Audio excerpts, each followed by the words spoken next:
Hello. Hello. Good evening. Pabirche Mr. Lechombom Johnson Obirabra. Hoi.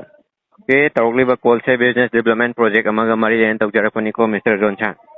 Okay, Mr. Johnson call say Lakani hai bagi Hanana aware Obira. Hoi. Okay, Mr. Johnson bu introduce to Wirama Mishak Kanano have a domutang tambio. Mara maming do ko hoina di maming ato point khang nei nambon nei Okay. Hemanta. Okay, I get system the reflector opagi matung in a shoe, quite a pump Hemanta Singhai and Toika. Hemanta. Okay, Mr. Johnson, Minat Mangatara Vaichanavayaganico.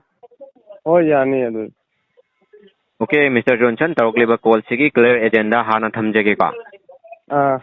Okay, Hyper Business Development Project in Northern India, Amadipan India, like-minded over seriousness over business partner selection town of the high river interview, Sepang Tokavanico, Mr. Johnson. Oh. Okay, high river interview, sit around on Itonga Laganico. Call is now being recorded. High river interview, sit around on Itonga Laganico. Okay, hand around the telephonic round of interview, higher Kanaganica.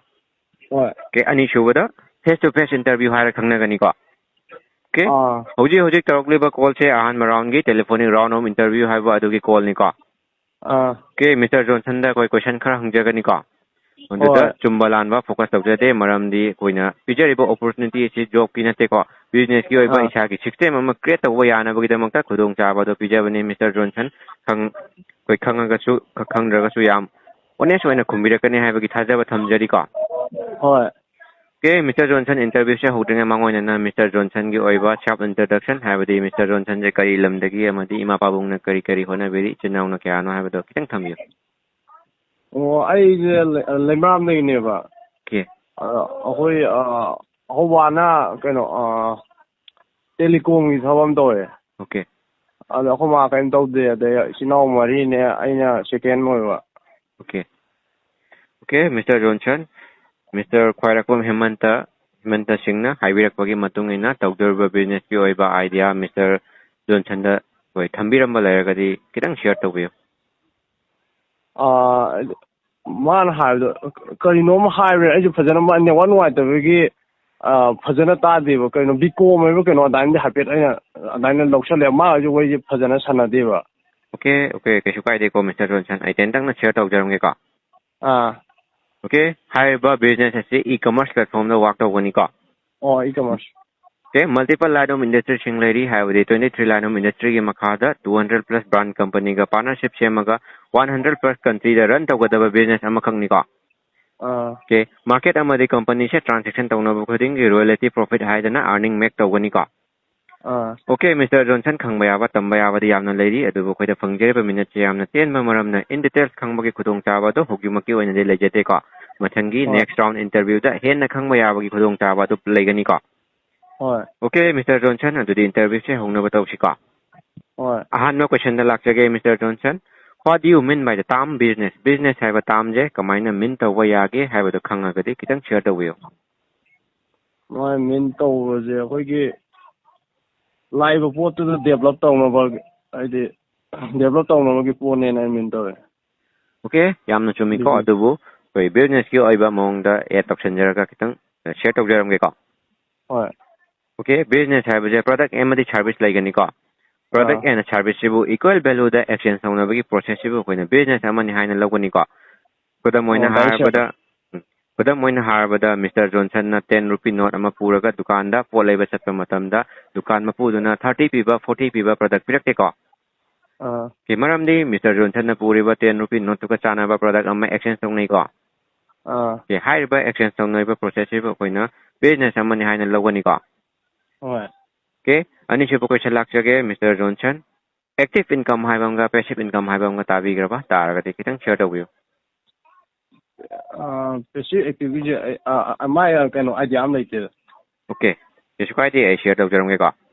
Okay, active income Hargadi, a Ishaja and Botoga, a Ishaja Yauraga, Tabak shooting a Pachapanga in the Tabak Chubale Pomtanda, Pashalaka Bajibu, active income higher Kanaganika. Okay, Kudam when Harvada, Mr. Johnson, Dukanama Pamehana Kalajika.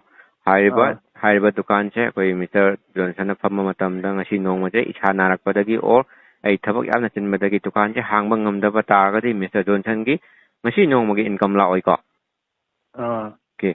ꯍꯥꯏꯔꯤꯕ income ꯃꯈꯜꯁꯤꯕꯨ ꯑꯩꯈꯣꯏꯅ active income ꯍꯥꯏꯔ ꯈꯪꯅꯒꯅꯤꯀꯣ okay passive income ꯍꯥꯏꯔꯒꯗꯤ ꯑꯩꯈꯣꯏ ꯏꯁꯥ ꯌꯥꯎꯗ꯭ꯔꯒꯁꯨ ꯑꯩꯅ ꯀꯣꯏꯕ ꯆꯠꯊꯣꯛꯑꯒꯁꯨ ꯑꯩꯅ ꯂꯥꯡꯉ ꯂꯩꯔꯒꯁꯨ ꯑꯣꯇꯣꯃꯦꯇꯤꯛ ꯑꯩꯒꯤ ꯏꯟꯀꯝꯗꯤ ꯖꯦꯅꯦꯔꯦꯠ ꯇꯧꯔꯛꯄꯁꯤꯕꯨ ꯄꯦꯁꯤꯚ इनकम हायर खंगनगनिको ओके खुदम ओइना हाबदा मिस्टर जॉनसन की कार अमा नत्रगना हाउस अमा रेंटेड ओइना मिंगोंदा सानतोको मतमदा मिस्टर जॉनसन याउद्रगसु कोइ मिस्टर जॉनसन की नोंगमगी और नत्रगना आई था अमगी इनकम लेंगदबिदा लाकनिको ओय हाइरिबा इनकम मखल असिबो कोइना पैसिव इनकम हायर खंगनगनिको ओय ओके मिस्टर जॉनसन आई हाइरिबा कोइ क्वेश्चन खरसिना आई लोचनबा तवजगे अदुबु होजि होजिक तरोगलेबा कॉल से ऑटो कॉल रिकॉर्ड निको कोई सीनियर मैडम और सीनियर शासिंगदा थारा मतुंगदा मखोई फीडबैक अदु मिस्टर हेमंत ख्वाइरकोमदा 24 आवर की मनुंगदा लाकनिको 24 आवर हजिक मतम जिदगी थारगा 24 आवर मनुंगदा ओके हजिकी मतम जिदगी थारगा 24 आवर की मनुंगदा मिस्टर ख्वाइरकोम हेमंतदा कोई फीडबैक असे लाकनिको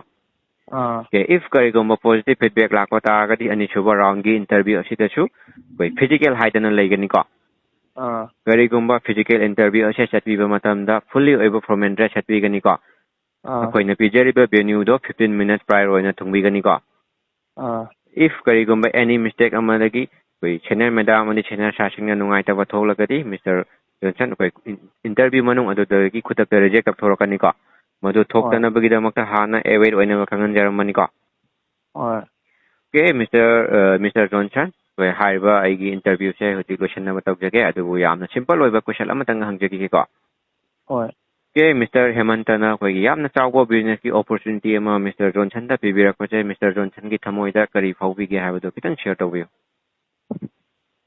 आदि आइगोन चांस अम पमे आइगोन जी एंटोलॉजी आइगोन ग्रो अप तौबगिको लाइफ से ओके सिगी अपॉर्चुनिटी अम पंगे आइगोन फील तौ Okay, great, Mr. Johnson. I wish you a very good luck for second phase of interview. Have a great day. Bye bye, Mr. Johnson. Thank you.